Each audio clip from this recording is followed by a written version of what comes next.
Price the Lord, praise the Lord. ഉച്ചസ്വരത്തിൽ പറഞ്ഞേ praise the Lord. വലതുകരം വീശി പറഞ്ഞേ ഹല്ലേലൂയ. സ്വരയുയർത്തി പറഞ്ഞേ ഹല്ലേലൂയ. പേരില്ലാത്ത ദൈവത്തിന്റെ ശക്തമായ നാമമാണ്, പേരാണ് ഈശോ. ഈ നാമത്തിൽ പിശാചുക്കൾ പുറത്താക്കപ്പെടും. ബൈബിളിലെ പഴയ നിയമത്തിലും പുതിയ നിയമത്തിലും നമ്മൾ വ്യത്യാസം എന്നറിയാമോ? പഴയ നിയമത്തിലെ പിശാചുക്കളെ പുറത്താക്കുന്നത് കാണാൻ സാധിക്കില്ല. പുതിയ നിയമത്തിൽ പിശാചുക്കളെ പുറത്താക്കുന്നു. പഴയ നിയമത്തിൽ ഒരേ ഒരു രംഗമുള്ളത് തോബിത്തിന്റെ പുസ്തകത്തിലെ തോബിയാസിന്റെ ഭാര്യയായ സാറായിൽ നിന്ന് 7 പിശാചുക്കളെ പുറത്താക്കുന്ന രംഗമുണ്ട്. അത് ആരാണ് വന്ന് ശരിയാക്കുന്നത്? സ്വർഗത്തിൽ നിന്ന് മാലാഖ വന്ന്, റാഫേൽ മാലാഖ വന്നിട്ട് ശരിയാക്കുന്നത്. ഹല്ലേലൂയ. സ്വരയുയർത്തി ഹല്ലേലൂയ. എന്നാൽ പുതിയ നിയമത്തിൽ യേശു ക്രിസ്തു അധികാരപൂർവ്വം ചെയ്യുന്ന ശുശ്രൂഷയാണ്, പിശാചുക്കളെ പുറത്താക്കുന്നു. ഉടനെ യഹൂദർ പറഞ്ഞു, എന്തു പറഞ്ഞു? ഇത് നമ്മൾ കണ്ടിട്ടില്ല, ഇതുവരെ മോശയോ പ്രവാചകന്മാരോ ചെയ്യാത്തൊരു കാര്യമാണ് ഇവിടെ ചെയ്യുന്നത്.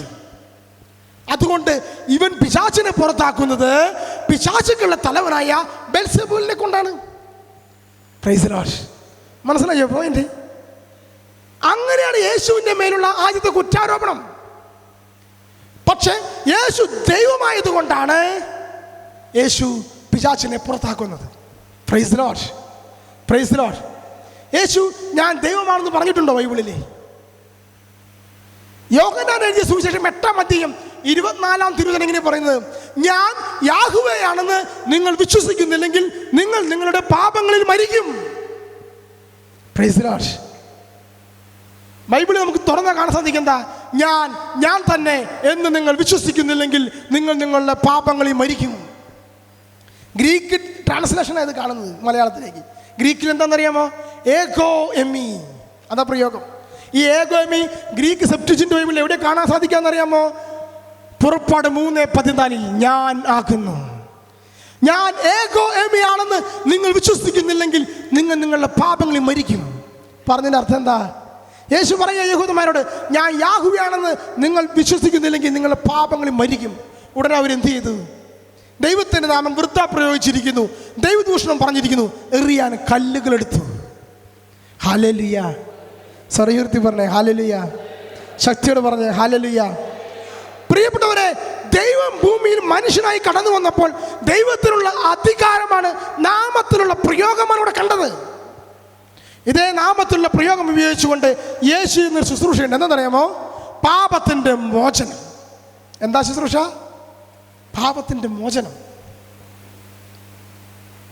മാർക്കോസിന്റെ സുവിശേഷം 2-ാം അധ്യായം 7-ാം തിരുവചനം അവിടെ പറയുക, ദൈവത്തിനല്ലാതെ ആർക്കാണ് പാപങ്ങൾ മോചിക്കാൻ അധികാരം? തളർവാദ രോഗിയോട് യേശു പറഞ്ഞു, നിന്റെ പാപങ്ങൾ ക്ഷമിക്കപ്പെട്ടിരിക്കുന്നു. യേശു തന്റെ അധികാരം കാണിക്കുക. യഹൂദന്മാർക്ക് ഇതും വിശ്വസിക്കാൻ സാധിക്കുന്നില്ല. കാരണം എന്താ? ദൈവം ചെയ്യേണ്ട പ്രവൃത്തിയാണ് പിശാചുക്കളെ പുറത്താക്കാൻ, അത് യേശു ചെയ്തു. ദൈവം ചെയ്യേണ്ട പ്രവൃത്തിയാണ് പാപത്തിൽ നിന്നുള്ള മോചനം, അതും യേശു ചെയ്തു. Price the Lord. ഹല്ലേലൂയ. സ്വരയുയർത്തി പറഞ്ഞേ ഹല്ലേലൂയ. അപ്പോൾ ഇങ്ങനൊരു പ്രവൃത്തി യേശു ചെയ്തെങ്കിൽ അവൻ ദൈവത്തിൽ നിന്നുള്ളവനല്ല എന്നാണ് അവർ പറയുന്ന ന്യായം. അതുകൊണ്ടാണ് യേശുവിനെ കുരിശുമ തറച്ചു കൊല്ലുന്നവര്. അതാണ് അവർ യേശുവിൽ കണ്ടെത്തിയ കുറ്റം. അവൻ ദൈവമെന്ന് പറഞ്ഞു. Price the Lord. പ്രിയപ്പെട്ട സഹോദരങ്ങളെ, പിന്നെയാണ് മാറ്റം വരുന്നത്. യേശു ഈ അധികാരം ദൈവമായതുകൊണ്ട് ചെയ്തു. അതിനുശേഷം ഈ അധികാരം ആർക്ക് കൊടുത്തു? തൻ്റെ ശിഷ്യന്മാർക്ക് കൊടുത്തു. അധികാരമുള്ളവൻ നൽകിക്കഴിഞ്ഞാൽ അധികാരം ഉണ്ടാകുമോ? രാഷ്ട്രപതി എന്നെ പിടിച്ചിട്ട് പറയുകയാണ്, ജിൻഡോ നീ വരൂ, നീ നാളെ മുതൽ കേരളത്തിൻ്റെ ഗവർണർ കയറിയിരുന്നോ, ഇതാ ഒപ്പിട്ടിരിക്കുന്നു, പേപ്പർ തന്നാൽ ഞാൻ ഗവർണറാണോ അല്ലയോ? ആവുമോ ഇല്ലയോ? പറയുന്നു ആവും, ഞാൻ ഗവർണറാവും. കാരണം എനിക്ക് ഒപ്പിട്ടുന്നത് ആരാ? ഇന്ത്യൻ രാഷ്ട്രപതി. അങ്ങനെയാണ് നമുക്കൊരു ഗവർണറെ കിട്ടിയിരിക്കുന്നത്. Praise the Lord, praise the Lord. അധികാരമുള്ളവർ ഒപ്പിട്ട് കൊടുത്തു കഴിഞ്ഞാൽ കിട്ടും അധികാരം. അധികാരമുള്ള ക്രിസ്തു അപ്പോസ്തലന്മാർക്ക് ഈ അധികാരം കൊടുത്തു. യോഹന്നാൻ 20:22 നിങ്ങൾ പരിശുദ്ധാത്മാവിനെ സ്വീകരിക്കുവിൻ. നിങ്ങൾ ആരുടെ പാപങ്ങൾ ക്ഷമിക്കുന്നുവോ ക്ഷമിക്കപ്പെട്ടിരിക്കും, ആരുടെ പാപങ്ങൾ മോചിക്കുന്നുവോ മോചിക്കപ്പെട്ടിരിക്കും. Praise the Lord, praise the Lord. ഈ അധികാരമാണ് അപ്പസ്തോലന്മാർ അടുത്ത തലമുറയ്ക്ക് കൈമാറുന്നത്. ഈ അധികാരമാണ് ഇന്ന് നിങ്ങൾ കുമ്പസാരിക്കാൻ പോകുന്ന വൈദികന്റെ അടുത്ത് എത്തിയിരിക്കുന്നത്. ഇതിനെ പറയുന്ന പേര് അപ്പസ്തോലിക അധികാരം. ഈ സഭ വിട്ടിട്ട് വേറെ ഏതെങ്കിലും സഭയിൽ കയറി ചെന്നാൽ ഈ അധികാരമൊന്നും കയ്യിൽ കിട്ടില്ല. കിട്ടുമോ? ഞാൻ ഓടി കയറി ചെന്നിട്ട് ഗവർണർ കസേരയിൽ കയറി ഇരുന്നിട്ട് ഗവർണർ ഇല്ലാത്ത നേരെ നോക്കി അവിടെ പോയിരുന്നിട്ട് ഞാനാണ് നാളെ മുതൽ ഇന്ന് മുതൽ ഗവർണർ എന്ന് പറഞ്ഞിരുന്ന് ഞാൻ അങ്ങോട്ട് ഇരുന്ന ആവോ? എനിക്ക് രാഷ്ട്രപതി ഇന്ന് വെളിപാട് കിട്ടിയിട്ടുണ്ട്, ഞാനാണ് ഗവർണർ എന്ന് പറഞ്ഞ് സമ്മതിക്കോ? സമ്മതിക്കോ? ഒപ്പിട്ട് കിട്ടണം, വേണ്ടേ? Price the Lord. യേശു ക്രിസ്തു അപ്പസ്തോലന്മാർക്ക് അവരെ മേൽ വിശ്വസിച്ചുകൊണ്ട് അധികാരം കൈമാറി. ഈ അധികാരം ശിഷ്യന്മാർ അടുത്ത തലമുറയ്ക്ക് കൈവെപ്പിലൂടെ നൽകി. ഇങ്ങനെ കൈവെപ്പിലൂടെ കൈമാറിയിട്ടാണ് ഇന്നൊരു മെത്രാൻ ഇവിടെ കൈവച്ചിരിക്കുന്ന വൈദികൻ കുമ്പസാരിപ്പിക്കാതിരിക്കുന്നത്. Price the Lord. അപ്പൊ അധികാരം ഉണ്ടല്ലയോ? ആദിമ സഭയിൽ ബൈബിളിൽ എവിടെയെങ്കിലും ഒരു വൈദികന്റെ അടുത്ത് കുമ്പസാരിക്കണമെന്ന് എഴുതിയിട്ടുണ്ടോ? ഇല്ല, എഴുതിയിട്ടില്ല. ഒരു വൈദികന്റെ അടുത്ത് പോയി കുമ്പസാരിക്കുക, അപ്പോൾ പാപം മോചിക്കപ്പെടും എന്ന് ബൈബിളിൽ എവിടെയെങ്കിലും എഴുതിയിട്ടുണ്ടോ? Price the Lord. ഉണ്ടെങ്കിൽ ഉണ്ടെന്ന് പറയൂ, ഇല്ലെങ്കിൽ ഇല്ലെന്ന് പറയൂ. ഇല്ല. ബൈബിൾ എടുക്ക്, നമുക്ക് നോക്കാം ഉണ്ടോ ഇല്ലെന്ന്. വിശുദ്ധ പൗലോസ്ലീഹ കൊരിന്ത്യർക്ക് എഴുതിയ ലേഖനം 5-ാം അധ്യായം 18 മുതലുള്ള വചനം നമുക്ക് വായിക്കാം. അവിടെ സംഭവ പ്രകാരം പൗലോസിനെ ധിക്കരിച്ച് തള്ളിക്കളഞ്ഞുകൊണ്ട് ഒരു സമൂഹം കൊരിന്ത്യർ സഭയിൽ നിന്ന് വിട്ടുപോയി. അവരെ തിമോത്തിയോസ് ചെന്ന് അവർ പറഞ്ഞു മനസ്സിലാക്കി വിശ്വാസത്തിലേക്ക് തിരികെ കൊണ്ടുവന്നു. ഇങ്ങനെ തിരികെ കൊണ്ടുവന്നപ്പോൾ അവർ അപ്പസ്തോലനായ പൗലോസിന്റെ അടുത്ത് കുമ്പസാരിക്കാനുള്ള ആഹ്വാനം സ്വീകരിക്കുന്നതാണ് ബൈബിളിൽ എഴുതിയിരിക്കുന്നത്. 2 കൊരിന്ത്യർ 5-ാം അധ്യായം 18 മുതൽ ഒന്ന് വായിച്ചേ.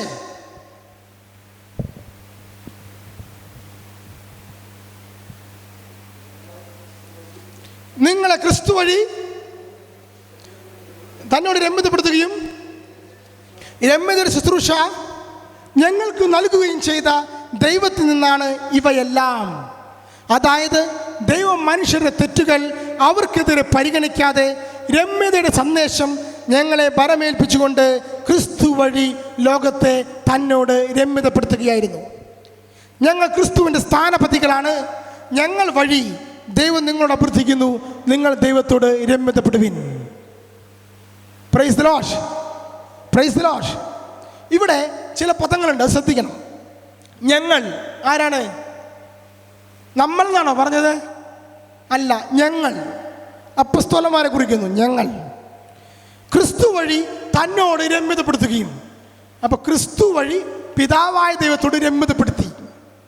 രമ്യതയുടെ ശുശ്രൂഷ എന്താ സംഭവം? രമ്യതയുടെ ശുശ്രൂഷ എന്താ സംഭവം? അനുരഞ്ജന ശുശ്രൂഷ എന്താ സംഭവം? കുമ്പസാരം സുറിയാനി പദ. ഇംഗ്ലീഷ് എടുത്ത് നോക്കൂ, റീകൺസിലിയേഷൻ. എന്താ അതിൻ്റെ അർത്ഥം? കുമ്പസാരം. ആ പദം അവിടെ കിടക്കുന്നത്, റീകൺസിലിയേഷൻ എന്നുള്ള പദം അവിടെ കിടക്കുന്നത്. Price the Lord. കുമ്പസാരം വാക്ക് ബൈബിളിലുണ്ടോ? ആ പദമാണ് രമ്യതയുടെ ശുശ്രൂഷ. ഞങ്ങൾക്ക് നൽകുകയും ചെയ്ത ദൈവത്താണ് ഇവയെല്ലാം. അടുത്ത വചനം, ദൈവം മനുഷ്യരുടെ തെറ്റുകൾ. ആരെയും മനുഷ്യരെ? ആരാ? നമ്മൾ ഓരോരുത്തരും. നമ്മുടെ തെറ്റുകൾ അവർക്കെതിരെ പരിഗണിക്കാതെ രമ്യതയുടെ സന്ദേശം ഞങ്ങളെ പരമേൽപ്പിച്ചുകൊണ്ട് ക്രിസ്തു വഴി ലോകത്തെ തന്നോട് രമ്യതപ്പെടുത്തുകയായിരുന്നു. Price the Lord. അടുത്ത വചനം, ഞങ്ങൾ ക്രിസ്തുവിൻ്റെ സ്ഥാനപതികളാണ്. ആരാണ്? ആരെയും ഞങ്ങൾ അപ്പസ്തോലന്മാർ ക്രിസ്തുവിൻ്റെ സ്ഥാനപതികളാണ്. എന്താ സ്ഥാനപതി എന്നർത്ഥം അറിയാമോ? സ്ഥാനപതിയുടെ അർത്ഥം അറിയാമോ? രാഷ്ട്രപതിയുടെ സ്ഥാനപതിയാണ് ഗവർണർ. അംബാസിഡർ എന്നാണ് പദം. നമ്മുടെ നാട്ടിലെ അംബാസിഡർക്ക്, നമ്മുടെ ഇന്ന നാട്ടിലെ അംബാസിഡറുകൾക്ക് അത്ര പവറില്ല. എന്നാൽ യഹൂദന്മാരുടെ കാലഘട്ടത്തിൽ അങ്ങനെയല്ല. സീസറിൻ്റെ അംബാസിഡറാണ് പീലാത്തോസ്. സീസർ എന്തു പറയുന്നു അത് പീലാത്തോസ് ചെയ്തിരിക്കും.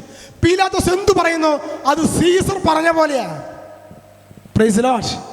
പോയിന്റ് മനസ്സിലായ? അപ്പൊ ഭൂമിയിലുള്ള ക്രിസ്തുവിൻ്റെ അടിമപ്പെടുത്തിയാണ് ആരെ? ഞങ്ങൾ. ആരി ഞങ്ങൾ? അപ്പസ്തോലന്മാർ. Praise the Lord. അടുത്ത വചനം എന്താ? ഞങ്ങൾ വഴി ദൈവം നിങ്ങളോട് അഭ്യർത്ഥിക്കുന്നു, നിങ്ങൾ ദൈവത്തോട് രമ്യതപ്പെടുവിൻ. നേരിട്ട് പറ്റുമോ? ഒന്ന് ശ്രദ്ധിച്ചു മക്കളെ, നേരിട്ട് പറ്റുമോ? നേരിട്ട് പറ്റില്ല. നമ്മുടെ വിചാരമുണ്ട് പലർക്കും, എനിക്കൊരു മധ്യസ്ഥൻ്റെ ആവശ്യമില്ല, ഞാൻ നേരിട്ട് അങ്ങോട്ട് ദൈവത്തോട് അങ്ങോട്ട് കുമ്പസാരിച്ചു കൊള്ളാം, ഞാൻ അങ്ങോട്ട് നേരിട്ട് ഏറ്റു പറഞ്ഞോളാം. എന്തിനൊരു മധ്യസ്ഥൻ്റെ ആവശ്യം? യേശു ഞാനും തമ്മിലുള്ള ബന്ധമുണ്ടല്ലോ, നേരിട്ടിട്ടാണ്. Praise the Lord. ശരിയാകുമോ? ഇവിടെ നിയമമില്ലെന്ന്. ഞാൻ മുഖ്യമന്ത്രിയുടെ സോൾ ഗഡിയായിരിക്കും, ഞാൻ മുഖ്യമന്ത്രിയുടെ സ്വന്തം ഗഡിയായിരിക്കും, മനസ്സിലാവുണ്ടാവും, സ്വന്തം ആളായിരിക്കും ഞാൻ മുഖ്യമന്ത്രിയുടെ.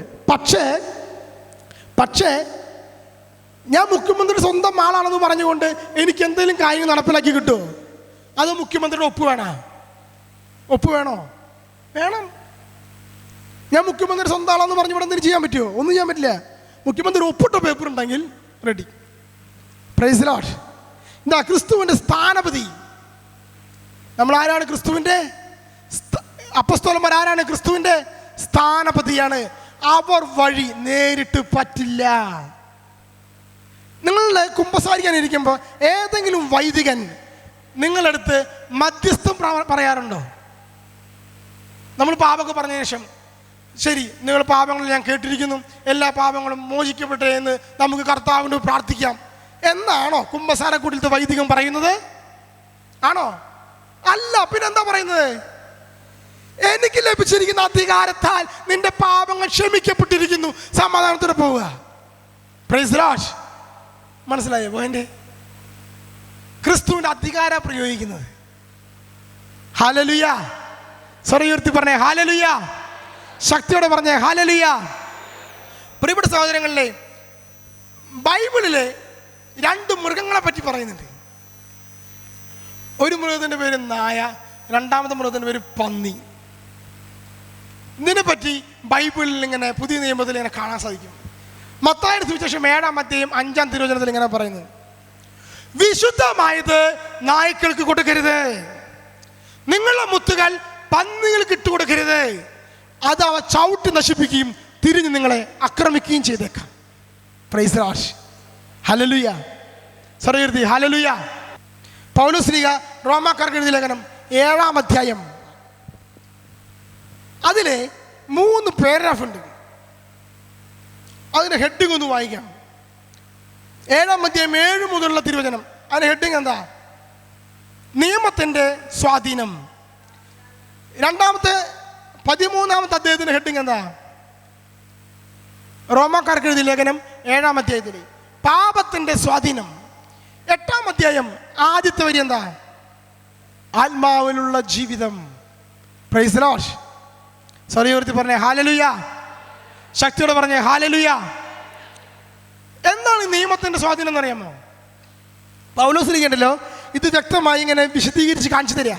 എന്താണ് നിയമത്തിൻ്റെ സ്വാധീനം, എന്താണ് പാപത്തിൻ്റെ സ്വാധീനം, എന്താണ് ആത്മാവിലുള്ള ജീവിതം. ഈ ലോകത്തുള്ള സകല മനുഷ്യരെയും 3 ഗണമാക്കി മാറ്റാൻ പറ്റും. ഒന്നാമത്തെ ഗണം നിയമത്തിൻ്റെ അടിമത്തത്തിലുള്ളവർ, രണ്ടാമത്തെ ഗണം പാപത്തിൻ്റെ അടിമത്തത്തിലുള്ളവർ, മൂന്നാമത്തുള്ള ഗണം ആത്മാവിൽ പരിശുദ്ധാത്മാവിൽ ജീവിക്കുന്നവർ. ഇതാണ് 3 ഗണം. ഇനി നിങ്ങൾ ചിന്തിക്കണം, ഞാനിത് ഏത് ഗണത്തിൽപ്പെടും? എന്താണ് നിയമത്തിൻ്റെ അടിമത്തം? നമ്മൾ നിയമം അനുസരിച്ച് ജീവിക്കുന്നു, കുമ്പസാരിക്കുന്നു, കുദാശകൾ സ്വീകരിക്കുന്നു, 10 പ്രമാണങ്ങൾ നോക്കുന്നു, അതനുസരിച്ച് ജീവിക്കുന്നു, മുന്നോട്ട് പോകുന്നു, വീണ്ടും വീണു പോകുന്നു, വീണ്ടും തിരികെ വരുന്നു, വീണ്ടും വീണു പോകുന്നു, വീണ്ടും തിരികെ വരുന്നു. ഇതാണ് നിയമത്തിൻ്റെ അടിമത്തം. Price the Lord. സർവ്വകീർത്തി പറഞ്ഞേ ഹല്ലേലൂയ. ഇതിന് പറയുന്ന പേരെന്താണ്? നിയമത്തിൻ്റെ അടിമത്തം. രണ്ടാമത്തെ കൂട്ടരാണ് പാപത്തിൻ്റെ അടിമത്തം. അവരുടെ പ്രത്യേകത എന്നറിയാമോ? 7-ാം അധ്യായം 19-ാം തിരുവചനം എന്താ പറയുന്നത്? ഇച്ഛിക്കുന്ന നന്മയല്ല, ഇച്ഛിക്കാത്ത തിന്മയാണ് ഞാൻ ചെയ്യുന്നത്. ഞാൻ ഇച്ഛിക്കാത്തത് ഞാൻ ചെയ്യുന്നെങ്കിൽ അത് ചെയ്യുന്ന ഒരിക്കലും ഞാനല്ല, എന്നിൽ വസിക്കുന്ന പാപമാണ്. Price the Lord. സർവ്വകീർത്തി പറഞ്ഞേ ഹല്ലേലൂയ. സ്വരയുയർത്തി പറഞ്ഞേ ഹല്ലേലൂയ. ഇത് രണ്ടാമത്തെ കൂട്ടരുടെ പ്രത്യേകതയാ. എന്താ പ്രത്യേകത? അവർ ഇങ്ങനെ പാപം ചെയ്യും. ആഗ്രഹമൊക്കെ ഉണ്ട് ബ്രദറെ നന്നാവണമെന്ന്, മദ്യപാനം നിർത്തണമെന്ന് ആഗ്രഹമൊക്കെ ഉണ്ട്, പറ്റുന്നില്ല. ഇച്ഛിക്കുന്ന നന്മയല്ല, ഇച്ഛിക്കാത്ത തിന്മയാണ് ഞാൻ ചെയ്യുന്നത്.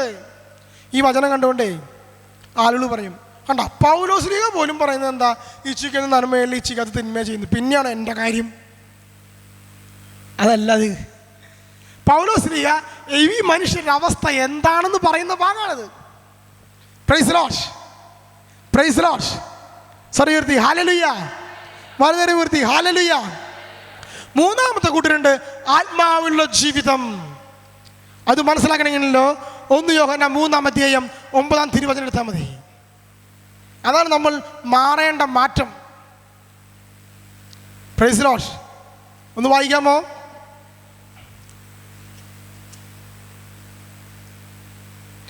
ദൈവത്തിൽ നിന്ന് ജനിച്ച ഒരുവനും പാപം ചെയ്യുന്നില്ല, കാരണം ദൈവ ചൈതന്യം അവന് വസിക്കുന്നു. അവൻ ദൈവത്തിൽ ജനിച്ചവനായതുകൊണ്ട് അവന് പാപം ചെയ്യാൻ സാധ്യമല്ല. ദൈവത്തിൻ്റെ മക്കൾ ആരെന്നും പിശാചിൻ്റെ മക്കൾ ആരെന്നും ഇതിനാൽ വ്യക്തമാണ്. Praise Lord. ഇവിടെ എൻ്റെ പേര് വെച്ച് പറഞ്ഞു നോക്കിയേ, സ്വന്തം പേര് വെച്ചൊന്ന് വായിച്ചു നോക്കിയേ. ദൈവത്തിൽ നിന്ന് ജനിച്ച, പേര് പറയൂ, സ്വന്തം പേര് പറയൂ. ജിൻഡോ പാപം ചെയ്യുന്നില്ല, കാരണം ദൈവ ചൈതന്യം ജിൻഡോനിൽ വസിക്കുന്നു. ജിൻഡോ ദൈവത്തിൽ ജനിച്ചവനായതുകൊണ്ട് ജിൻഡോനെ പാപം ചെയ്യാൻ സാധ്യമല്ല. ഞാൻ എൻ്റെ പേര് വെച്ച് പറഞ്ഞു, നിങ്ങൾ നിങ്ങളുടെ പേര് വെച്ചെന്ന് പറഞ്ഞേ. Price Lord. സ്വരയുയർത്തി പറഞ്ഞ ഹല്ലേലൂയ. പ്രിയപ്പെട്ടവരെ, കുംഭസാരത്തിലൂടെ നമ്മൾ കൈവരിക്കേണ്ട മേഖല അതാണ്.